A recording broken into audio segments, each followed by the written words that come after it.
Œuvre de Maria Valtorta, tome 2, chapitre 39, intitulé Jésus et les bergers Élie, Lévi et Joseph. Vision du jeudi 11 janvier 1945. Les collines se font beaucoup plus hautes et boisées que celles de Bethléem, et s'élèvent toujours plus, formant une vraie chaîne de montagnes. Jésus monte, en tête, scrutant devant et autour de lui, comme s'il cherchait quelque chose. Il ne parle pas.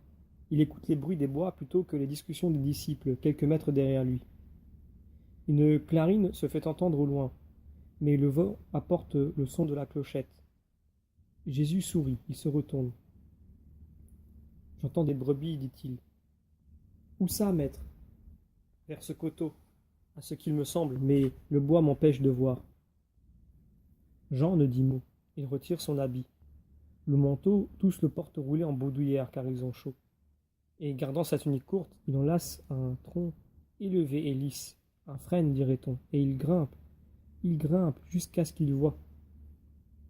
Oui, maître, il y a beaucoup de troupeaux, ainsi que ces 3 bergers là-bas, derrière ce bois touffu. Il descend et tous y vont rassurés. Est-ce qu'il s'agit bien d'eux? Nous leur demanderons, Simon. Et si ce n'est pas eux, ils nous renseigneront. Ils se connaissent entre eux. Encore environ une centaine de mètres, puis voilà un grand pâturage vert, entouré de gros arbres anciens. Les troupeaux nombreux se trouvent sur la pente du pré et broutent l'herbe abondante. 3 hommes les gardent. L'un est âgé, déjà tout blanc.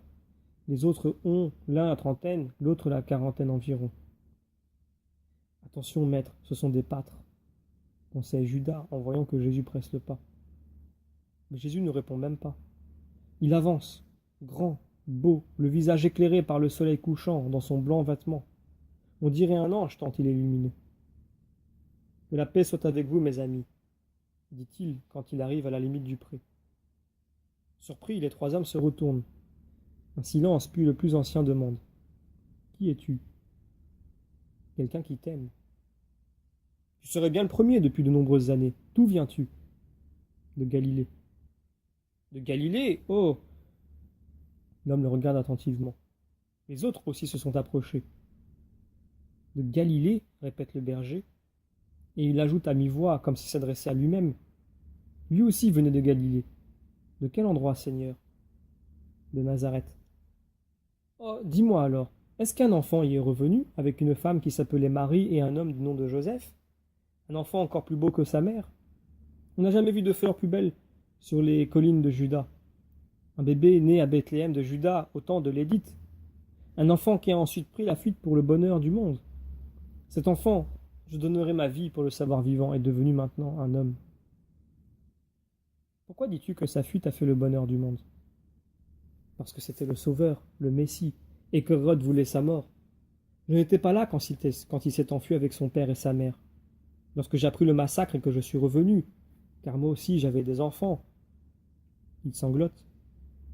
Seigneur, et une femme, il sanglote encore. Je les ai vus massacrés. Il sanglote.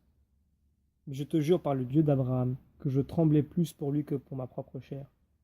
J'ai appris qu'il s'était enfui et pourtant je n'ai pas pu m'informer ni retrouver mes enfants égorgés.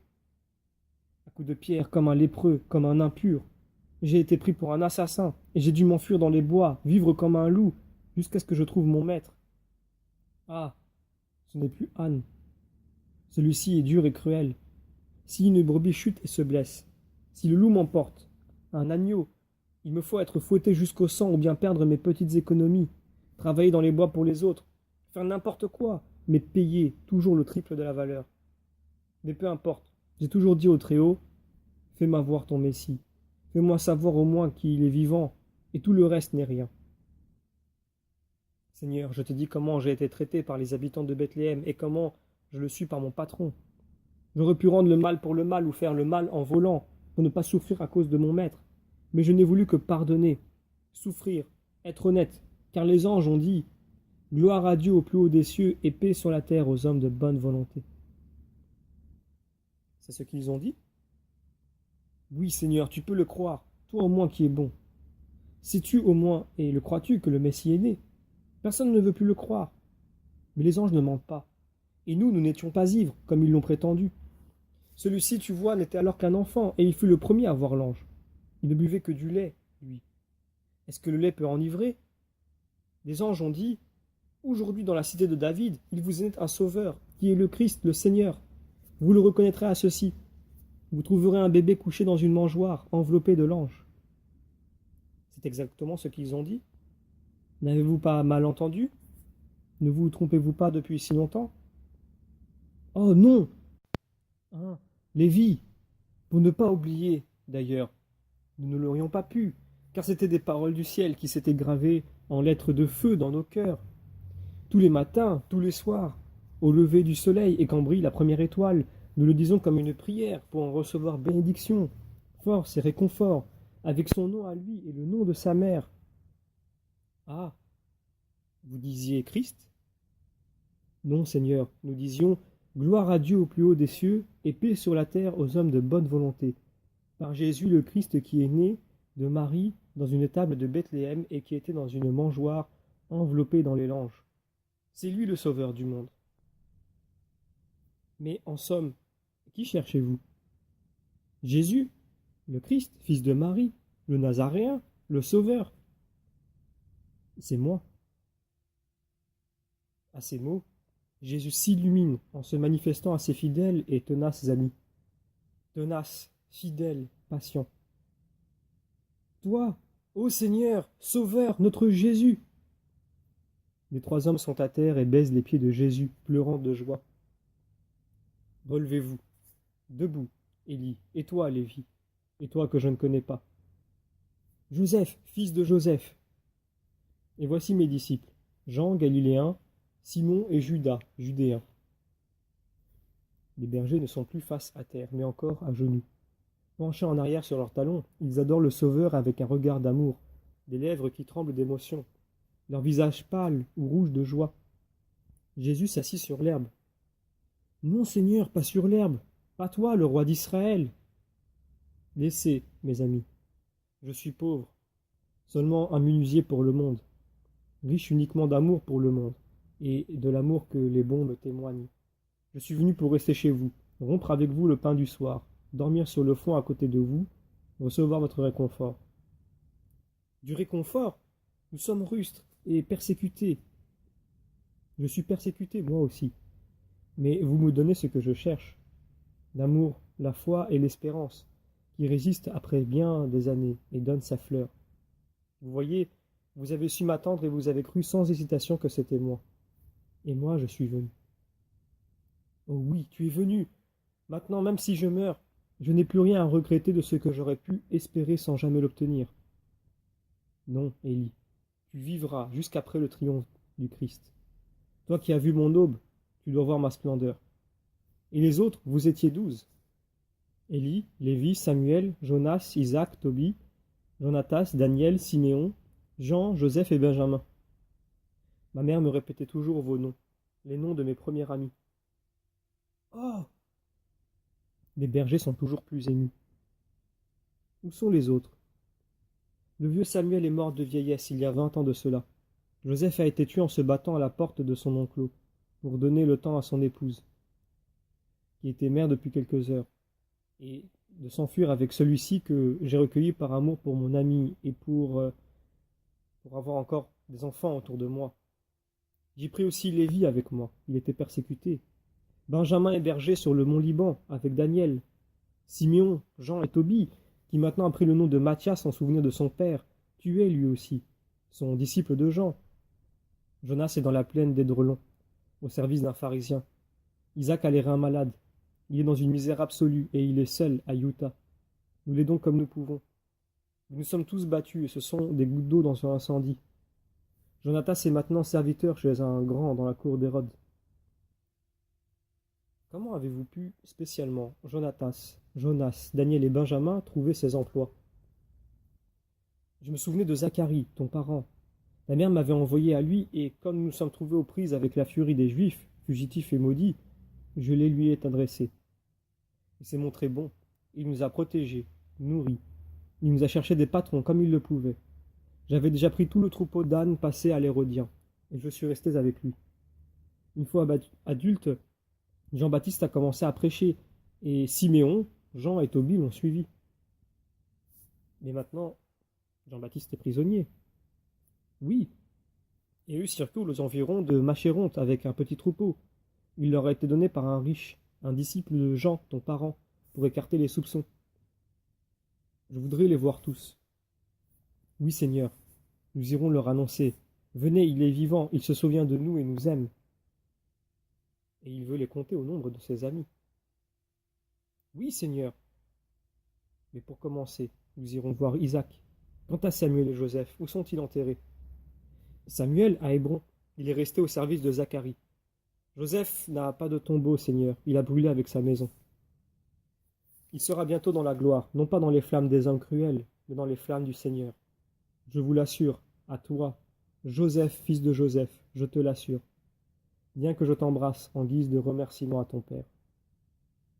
Et mes enfants, ce sont des anges, Élie, des anges qui rediront le Gloria quand le Sauveur sera couronné. Couronné roi? Non, rédempteur. Ô cortège des justes et des saints, d'abord les phalanges, blanches et pourpres des petits martyrs, et une fois que sera ouverte la porte des limbes, nous monterons ensemble au royaume où l'on ne meurt plus. Et puis vous verrez et retrouverez vos pères, mères et enfants dans le Seigneur. Ayez foi. Oui, Seigneur. Appelez-moi maître. La nuit tombe, la première étoile apparaît. Dis ta prière avant le repas. Non, pas moi, toi. Gloire à Dieu au plus haut des cieux, et paix sur la terre aux hommes de bonne volonté, qui ont mérité de voir la lumière et de la servir. Le Sauveur est parmi eux. Le berger de Roi royal est au milieu de son troupeau. L'étoile du matin s'est levée. Réjouissez-vous, vous les justes. Réjouissez-vous dans le Seigneur, lui qui a créé la voûte des cieux et y a semé les étoiles. Lui qui a fixé les limites des terres et de la mer. Lui qui a créé les vents et les pluies et réglé le cours des saisons pour donner pain et vin à ses enfants. Voici qui vous envoie maintenant une nourriture plus excellente, le pain vivant qui descend du ciel, le vin de la vigne éternelle. Venez, vous les prémices de mes adorateurs, venez connaître le Père, en vérité, pour le suivre en sainteté et obtenir de lui une récompense éternelle. Jésus a prié debout, les bras tendus, pendant que ses disciples et les bergers se tenaient à genoux. Après cela, on distribue du pain et une jatte de lait frais tiré. Comme il y a 3 écuelles et 3 courges vidées, je ne sais. C'est d'abord Jésus, Simon et Judas qui mangent, puis Jean, à qui Jésus passe son bol, en même temps que Lévi et Joseph, et en dernier, Élie. Les animaux ne broutent plus. Ils ont formé un grand troupeau, serrés les uns contre les autres, en attendant peut-être qu'on les conduise à leur enclos. Mais je vois contraint les 3 bergers les conduire dans le bois, sous un grossier hangar de branchages entouré de cordes. Ils se mettent à préparer un lit de foin pour Jésus et ses disciples. On allume des feux, probablement à cause des bêtes sauvages. Fatigués, Judas et Jean s'étendent et peu après s'endorment. Simon voudrait bien tenir compagnie à Jésus, mais il ne tarde pas à s'endormir lui aussi, assis sur le foin, le dos appuyé à un pieu. Jésus reste éveillé avec les bergers, mais il parle. De Joseph, de Marie, de la fuite en Égypte, du retour. Après ces demandes d'informations affectueuses, voici venir des questions plus élevées. Que faire pour servir Jésus? Comment le pourront-ils, eux de grossiers bergers? Jésus les instruit et explique. Je vais maintenant parcourir la Judée. Vous serez toujours tenus informés par les disciples. Plus tard, je vous ferai venir. Rassemblez-vous en attendant. Faites en sorte de vous informer mutuellement de ma présence en ce monde comme maître et sauveur. Faites-le savoir comme vous pourrez. Je ne vous promets pas qu'on vous croira. J'ai essuyé dérision et poursuites. Vous aussi vous rencontrerez la même chose. Mais comme vous avez su vous montrer courageux et juste dans cette attente, soyez le plus encore maintenant que vous êtes mes disciples. Demain nous irons à Utah puis à Hébron. Pouvez-vous venir? Oh oui, les routes sont à tout le monde, et les pâturages à Dieu. Seul Bethléem nous est interdite à cause de son injuste haine. Les autres villages sont au courant, mais ils se contentent de nous mépriser en nous traitant d'ivrognes. C'est pourquoi nous ne pourrons pas faire grand-chose ici.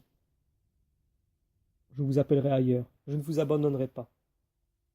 Pendant toute la vie? Pendant toute ma vie. Non, c'est moi qui mourrai d'abord, maître, je suis âgé. Tu crois cela? Pas moi. Un des premiers visages que j'ai vus, ce fut le tien, Élie. Ce sera l'un des derniers. Dans mes yeux, j'emporterai ton visage bouleversé par la douleur de ma mort. Mais après, ce sera à toi de porter dans ton cœur la radieuse vision d'un matin triomphal, et c'est avec elle que tu attendras la mort. La mort, cette rencontre éternelle avec Jésus que tu as adoré tout petit. À ce moment-là aussi, les anges chanteront le Gloria pour l'homme de bonne volonté. Je ne vois plus rien. Cette douce vision se voile. C'est la fin.